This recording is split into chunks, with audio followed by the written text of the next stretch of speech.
Good morning.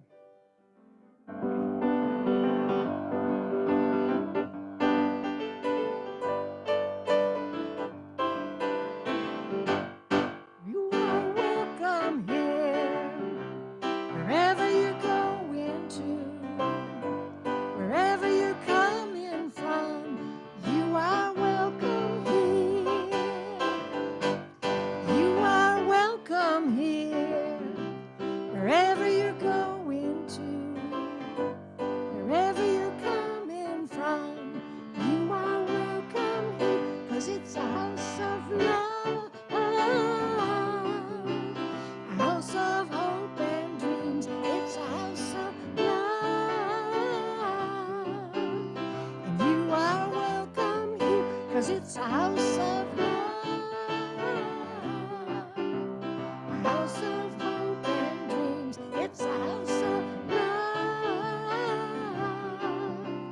and you are welcome here. Now in Spanish. Bienvenido aquí. Tú quiere que vayas tú, tú quiere que vengas hoy. Bienvenido aquí. Bienvenido aquí. Tú quiere que vayas tú, tú quiere que vengas hoy. Bienvenido aquí a este lugar de amor, sueños e ilusión, a este lugar de amor. Bienvenido aquí a este lugar de amor, sueños e ilusión, a este lugar de amor.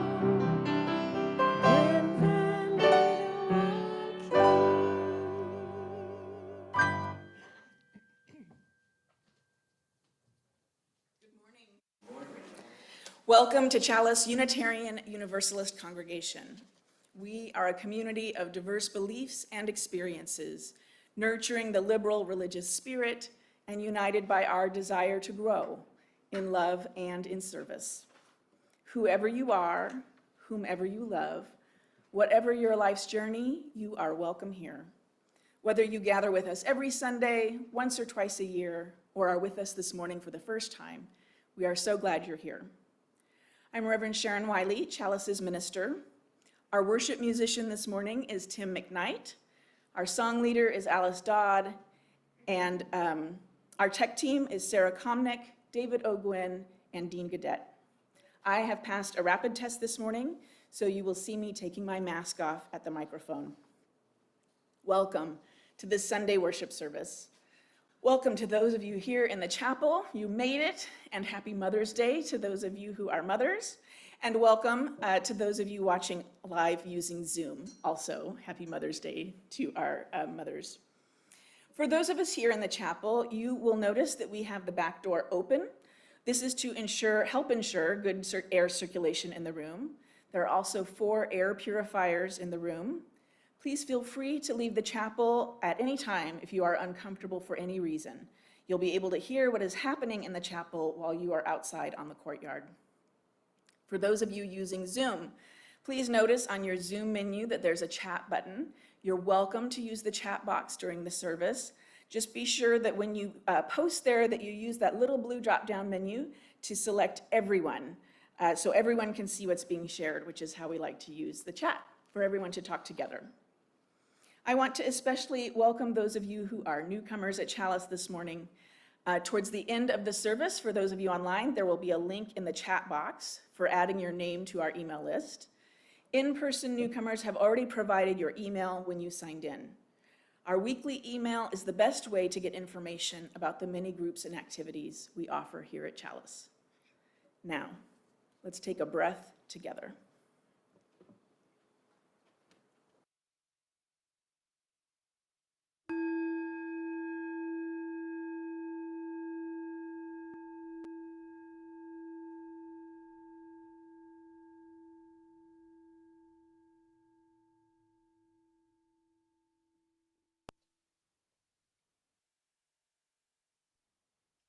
A land acknowledgement is an honest and historically accurate way to recognize the traditional First Nations of a place. It commemorates Indigenous peoples' principal kinship to the land and the fact that they have not been and cannot be erased from their collective First Mother, the land. It is a starting place to change how the land is seen and talked about, according to Wanda Nannebush of the Anishinaabe Nation in Ontario. For non-Indigenous communities, a land acknowledgement is a powerful way of showing respect and honor for the Indigenous people of the land on which we work and live. It is a way of resisting the erasure of Indigenous histories and working towards honoring and inviting the truth. It is a stepping stone to honoring broken treaty relationships. It is an act of reconciliation. Land acknowledgements are not about placing blame, nor are they intended to restore white comfort. They are prayerful, they are personal, with carefully chosen and accurate language. In honoring Indigenous peoples, we strive to learn the pronunciation of their names. Land acknowledgements recognize how systemic and institutional systems of power have oppressed Indigenous people, and how that oppression has historically influenced the way non-Indigenous peoples perceive and interact with them, in the past as well as in the present. And so, I offer this land acknowledgement. I acknowledge that I live, work, and raise my family on stolen land, the ancestral homeland of the Piamkouicham and the Kumeyaay nations, a people who have been living, working, and raising families on this land of their ancestors for countless generations. People who have an enduring connection to this land that can never be erased. People for whom their deep relationship with this land of their ancestors is inseparable from who they are. People who consider this land and everything around them to be part of their enduring family.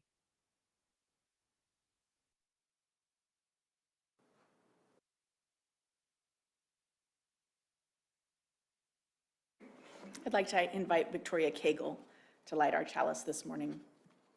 Our chalice lighting words are from the Reverend Rachel Hayes. In the name of love and life, fueled by anger and a deep yearning for justice, we light our chalice. May it burn as a beacon on the path to liberation and shine as a witness as how far we have to go.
The words of our call to worship. You whose hearts are breaking, come in. You whom pain has touched, and sorrow and shock. You who have raged this week and read the news with anger. You whom loss has shadowed. You who grieve, come in, come in. You with hearts open to joy and hope, come in. You whom love has touched, and friendship and wonder. You who have laughed this week and felt gratitude for life's many blessings. You to whom gifts are given in abundance. You who rejoice, come in, come in. All our hearts are broken and open. All of us here grieve and rejoice. This is our place, and this is our hour to gather and sing and cry and laugh. Come in. Let us worship together. You're invited to rise in body or spirit to join in singing.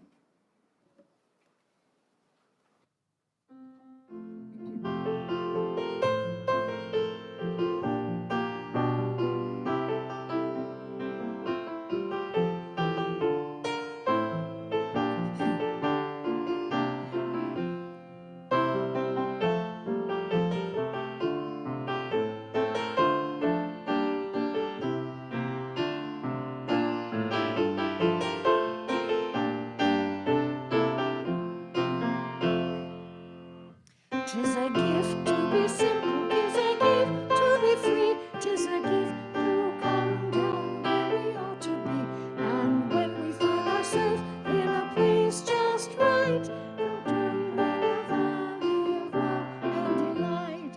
When true simplicity is made, pure and open, we shan't be ashamed to turn, will be our delight. Once again. To be simple, 'tis a gift to be free, 'tis a gift to come down where we ought to be. And when we find ourselves in a place just right, make turn in love and delight. When true simplicity is gained, to bow and to bend, we shan't be ashamed. And turn will be our delight, for by turning we come round right.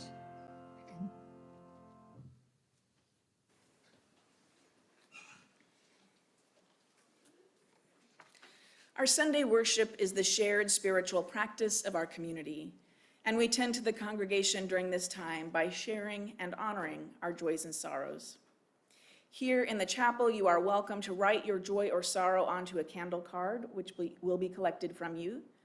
Online, please write your joy or sorrow, including your name, into the chat box.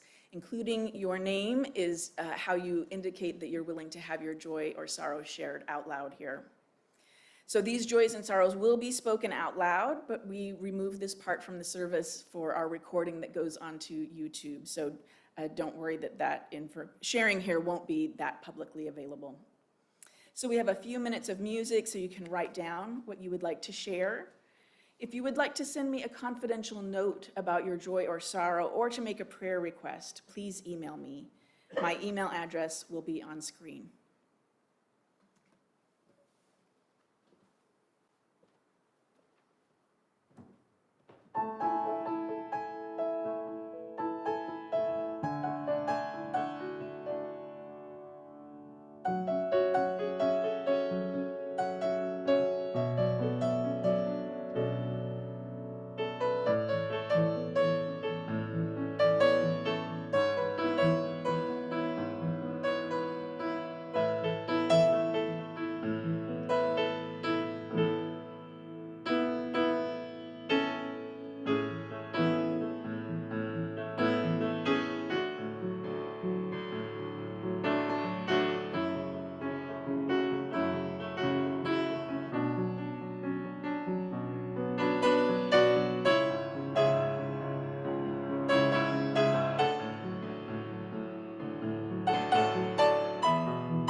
must be open, open to feeling human pain and sorrow, open to healing, mending the tomorrow, moved by this silent tear.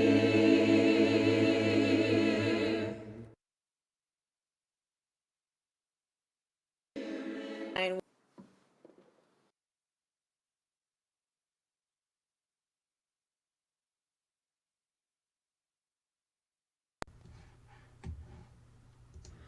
our story is titled Have Fun, Molly Lou Mellon, written by Patty Lovell and illustrated by David Catrow. Molly Lou Mellon's toy chest overflowed with whoozy-whatsits of all shapes and sizes. Her grandma had told her, "Back in the olden days, I didn't have fancy dolls or action figures. I made them out of twigs, leaves, and flowers like hollyhocks and daisies." So she did just that. Molly Lou Mellon's backyard had a big weeping willow and crumbly rock walls with thingamajigs peeking out from every crevice. Her grandma had told her, "Back in the olden days, I didn't have a store-bought dollhouse. I made one in my backyard." So she did just that. Molly Lou Mellon's garage was full of colorful boxes and crates. Her grandma had told her, "Back in the olden days, I didn't have a race car. I sat in a cardboard box and sped down the hill." So she did just that.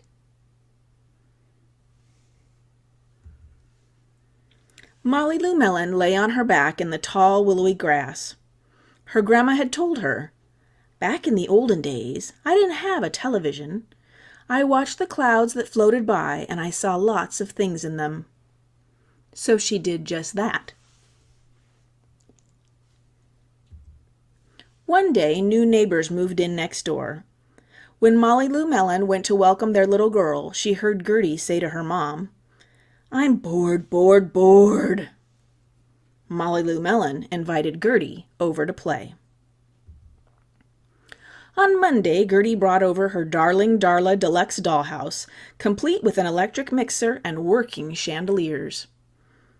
Molly Lou Mellon showed Gertie her tree root palace, complete with acorn cap dinner plates, woven leaf air conditioning system, and cicada jacuzzi.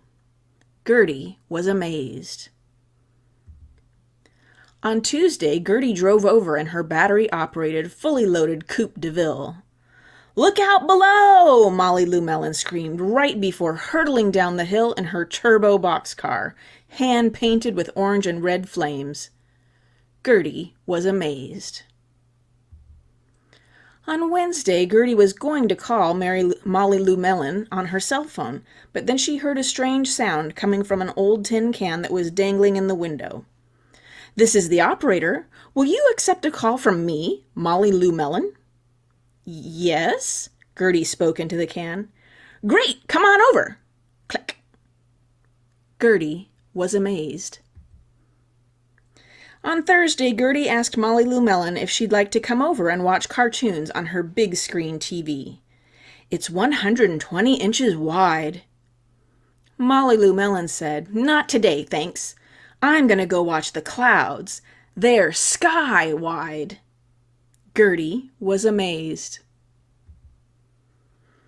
On Friday, Gertie brought over a homemade doll with a frilly hollyhock skirt and violets for hair. "It's for your palace," she said.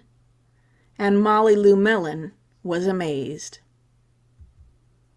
On Friday evening, Molly Lou Mellon and Gertie were tired from playing all week. They lay down on the tall, willowy grass, looking up at the clouds.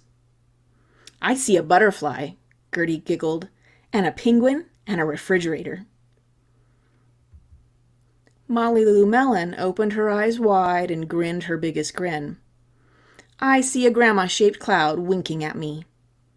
And Molly Lou Mellon winked right back.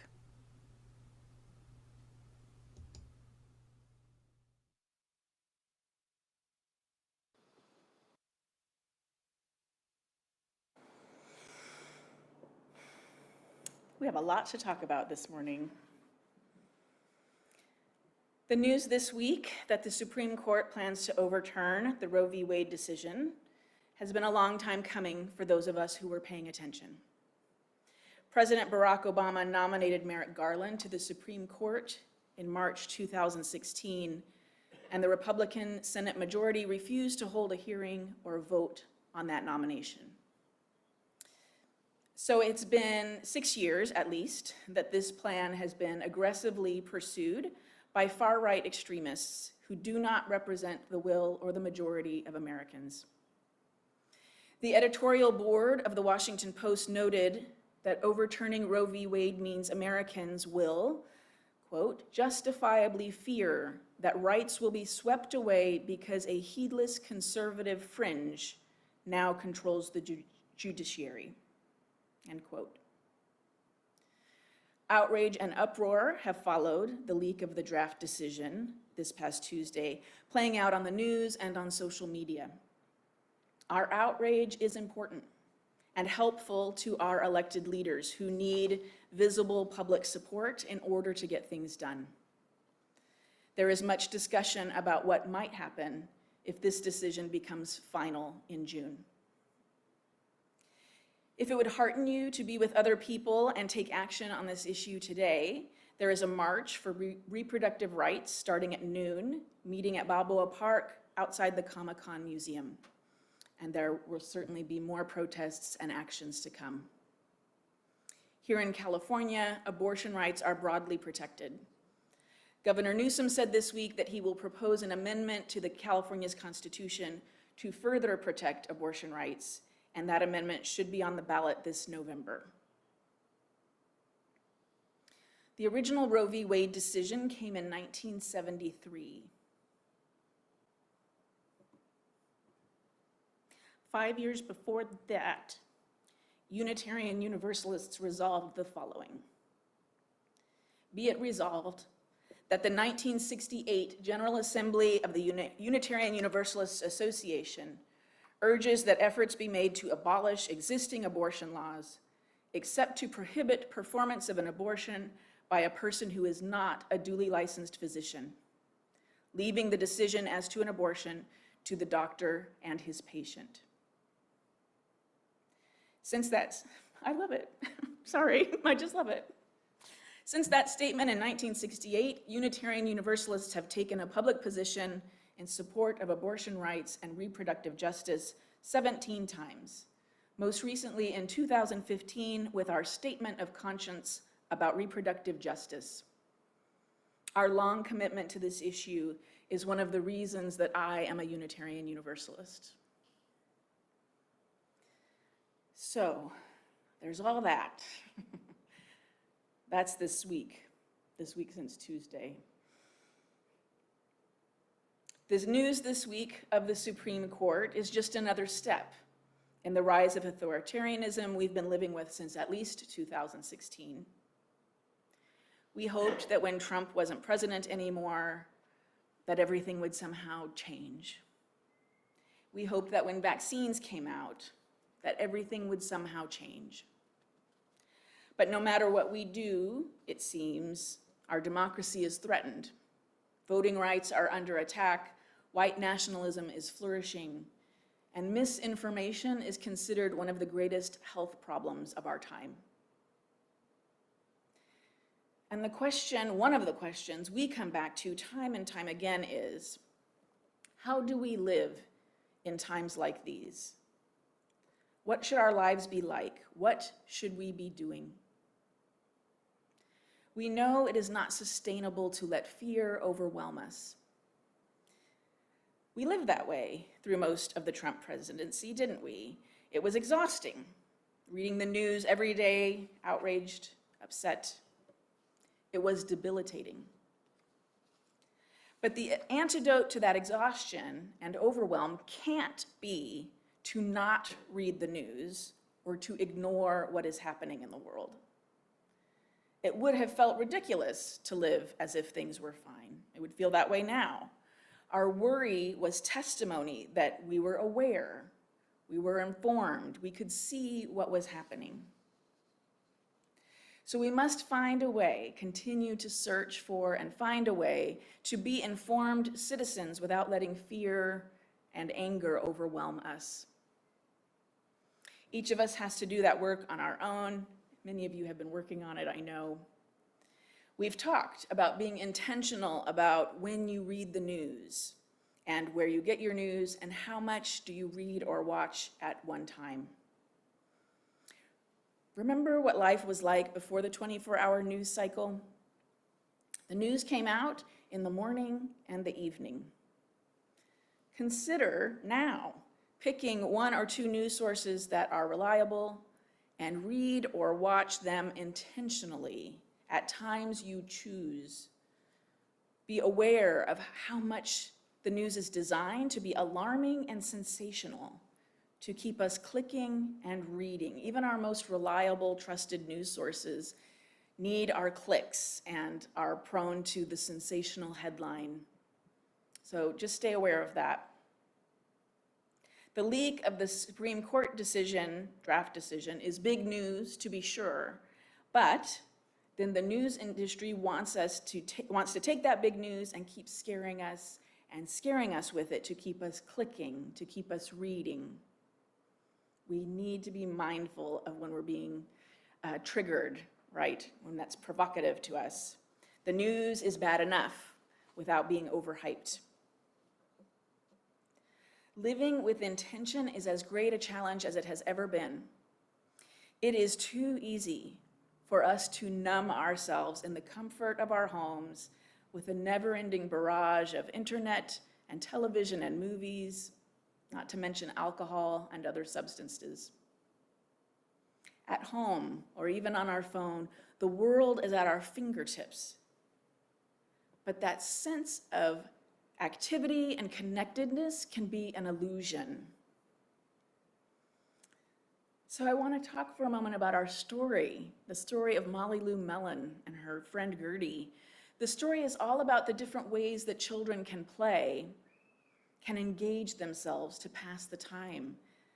But not all ways of playing are equal, right? We hear that in the story, and we know that from our own experience. Watching TV is not the same as making up a story on your own. Playing with a dollhouse isn't the same as making a dollhouse. Some types of play, of rest, of relaxation, of distraction, some types keep us passive, watching, attending. But other types of play, rest, relaxation, and distraction are more engaging. We get to use our creativity. We use our imagination. As listeners of the story, we know the difference between watching TV and watching the clouds go by. And when was the last time that you watched the clouds go by? To live with intention, we need to think about the quality of our living.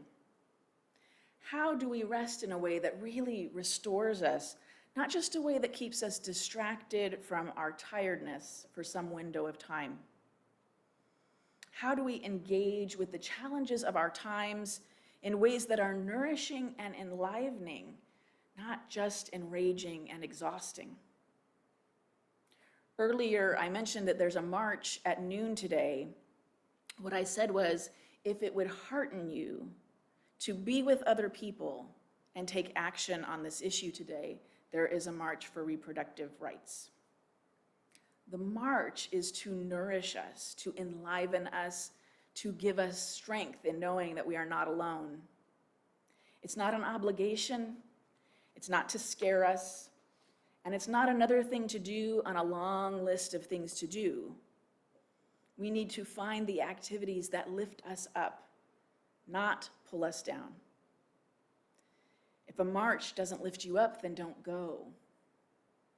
We need to engage with the challenges of our time in ways that are nourishing and enlivening, not just enraging and exhausting. So here's my question for you this morning, something to think about. If someone watched your life, watched what you do all day, how you spend your time, what you read, who you spend your time with, how you spend your money. If someone watched all those things without talking to you and asking you about yourself, if someone watched all that, what would they conclude about your values and your priorities? If they watched you for a month, what would they conclude about your values and priorities? Now, those are questions that aren't easily answered here in a minute or two, I don't think, and I hope that they might interest you enough to think about them in the days ahead. But here's something else I want to lift up while you consider those questions. So, questions here, now something else for a moment. It's our custom when we meet together in small groups here at Chalice to invite people to check in at the start of the gathering. And the check-in, as we call it, is a way of asking, how are you? And what do you want to share about yourself right now? And during the pandemic, our check-ins were, to me, very rich and interesting because we were forced to really reflect on the question, how are you? What's going on with you, right? Because the answers to what we were doing were all the same. Well, I've been staying at home. So we had to say more, right? And now that we're returning to more activity and doing more things, what most people say during their check-in is what activities they've been doing instead of sharing more personally. So I'm sharing this observation to say, yes, how we spend our time says something important about our values and priorities. But being busy and having lots to do is not of itself what gives meaning to our lives. It is what we are doing that is important, not how much of it we're doing. One of you shared with me recently the feeling of being pushed to resume activities. You asked, is there something wrong with enjoying a quiet life? No, there is nothing wrong with enjoying a quiet life. It is what we are doing that is important, not how much of it we're doing. So when I ask you to reflect on what could be concluded about your values and priorities from watching you, I don't mean to suggest that you should be doing more. What I'm asking you to consider is the quality of what you're doing. So I want to start your reflection by noticing that you are attending church on Sunday morning, and that says something good about prioritizing spiritual practice and valuing community and having a commitment to building a better world. We continue to live in tumultuous times. It will continue to be challenging. May you find ways to sustain and nourish yourself while meeting these challenges. May it be so. You are invited to rise in body or spirit to join in singing.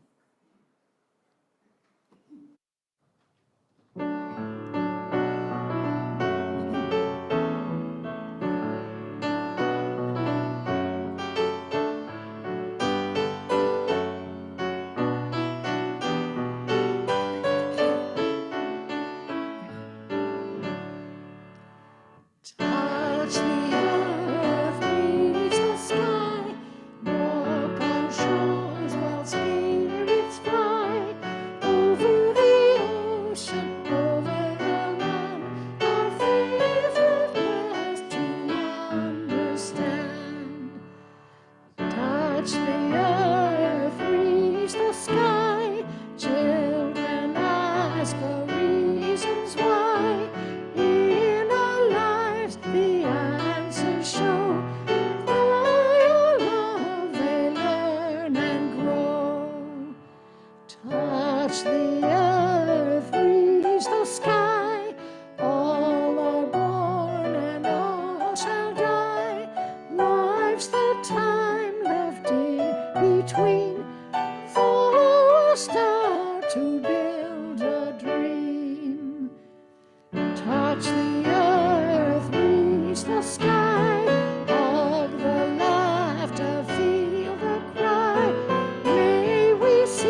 the sky.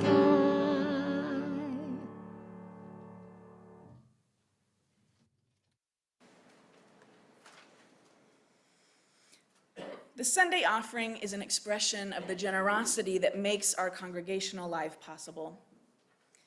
As Buddhist teacher Christina Feldman writes, generosity lies at the heart of spiritual practice.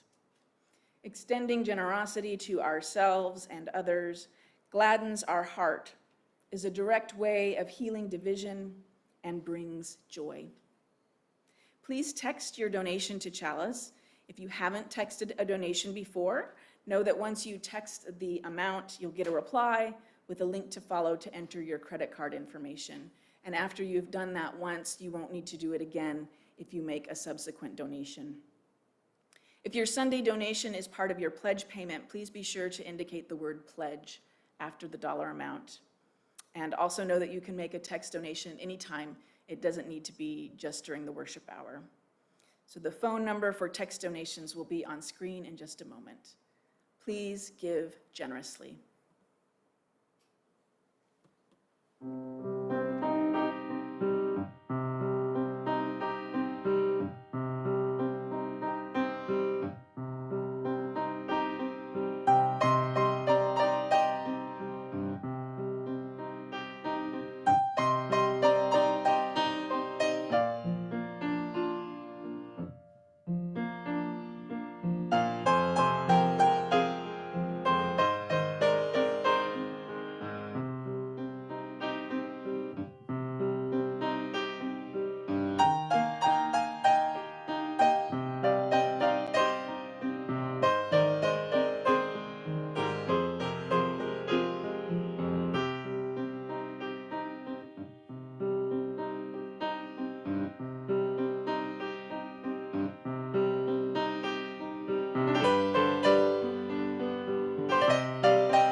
Please join me in dedicating our offering with words of affirmation.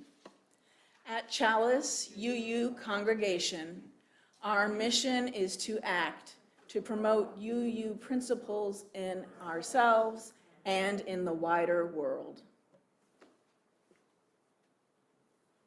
Hi, this is Dan Schatz, and this song is my take on what a man or anybody other than one pregnant person involved should have to say on whether somebody should seek an abortion. It's called, "It Is Not My Choice."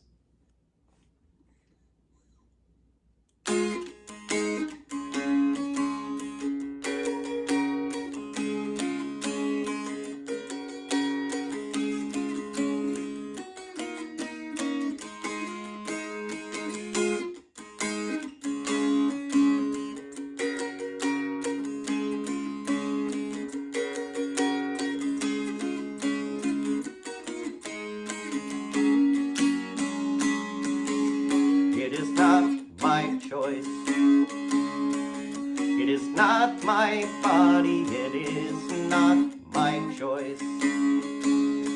It is not my say, but I will hold your hand through this longest journey. Whatever you might need from me, wherever your path lays. You didn't want to be here, it never was your plan, but Life can change in seconds, we all should understand. The way is yours to follow, your life is yours to lead. You have my love and my trust and care whenever you may need. It is not my choice, it is not my body, it is not my choice. It is not my say, but I will hold your hand through this longest journey.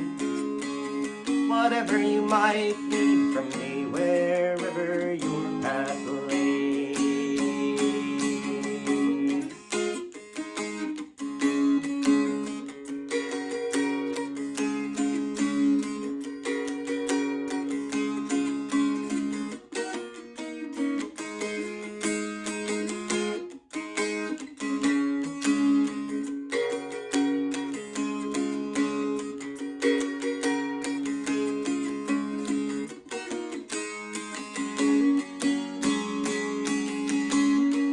Some will speak of morals, others preach of sin. They have no right to own you or to hold your spirit in. It's not their decision, your body is your own. I know your heart and your wisdom, and you'll never be alone. It is not my choice, it is not my body, and I will raise my voice so you can have your say, and I will sing this song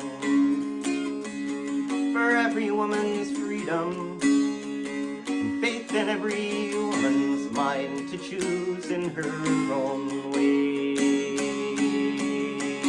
It is not my choice.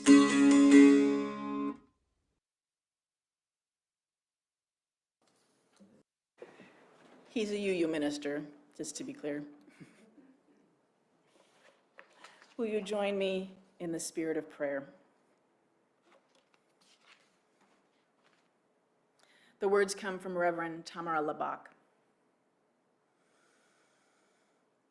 God of many names, you who has endowed us with the inalienable rights of life, liberty, and the pursuit of happiness, let us remember this day that in this country there is no national religion. There is no superior race. There is no preferable gender or orientation. We gather holding a common value that the glory of this country rests first and foremost in its diversity.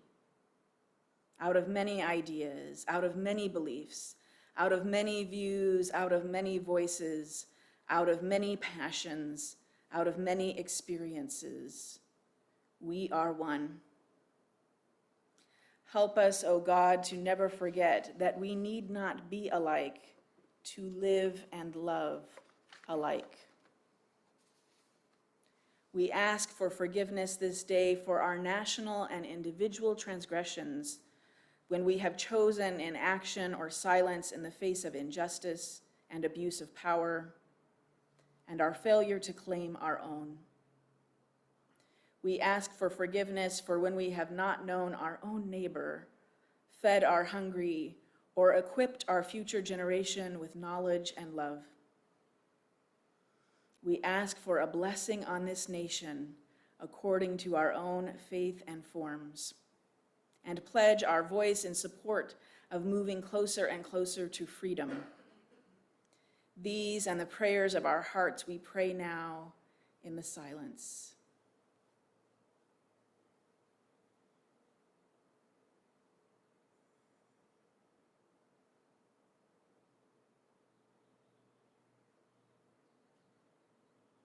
In the names of those who have come before and those who are yet to be, in the names of all the helpers of humankind. Amen. You're invited again to rise in body or spirit to join in singing.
Closing words come from Reverend D. Scott Cooper. The world aches for us to join together and bring about healing, toil for justice, and produce ever-increasing love. This is our calling. Go forth and act accordingly. Amen. Love and blessings to each of you. You are invited to close our time together by singing The Well. After our closing hymn, please return to your seats for a couple of quick announcements. We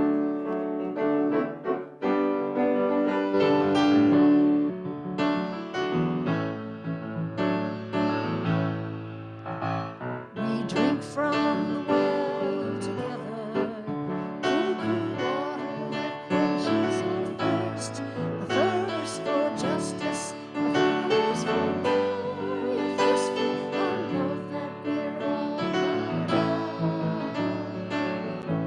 We drink from the well. We drink from the well together. Hand in hand we are standing as one, standing for justice, standing for joy, standing for love that we're all a part of. We drink from the well. Open the doors to the world outside, spirits renewed from within. Look for the dream in each other's eyes, the spark where our world begins. Yes, we drink from the well together. Heart to heart we are dancing as one, dancing for justice, dancing for joy, dance for our love that we're all a part of. We drink from the well, spirits renewed. We drink from the well, dancing for God. We drink from the well, dancing for joy. I feel my heart swell. We drink from the well.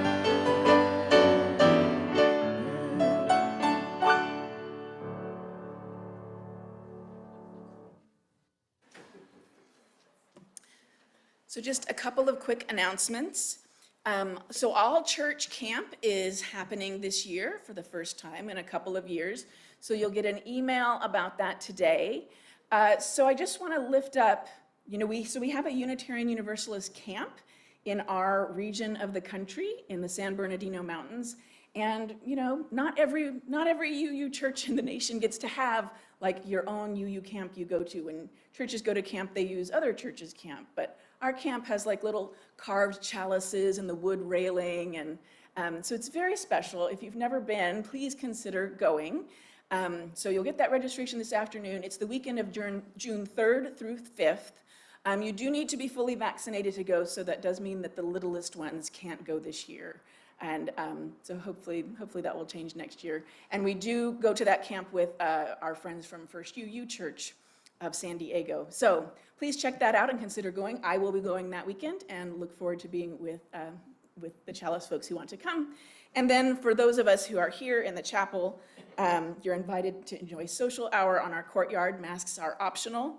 Please always remember that children younger than 5 years old are not vaccinated, so please be careful around them. Coffee and refreshments are available on the far side of the courtyard. Enjoy.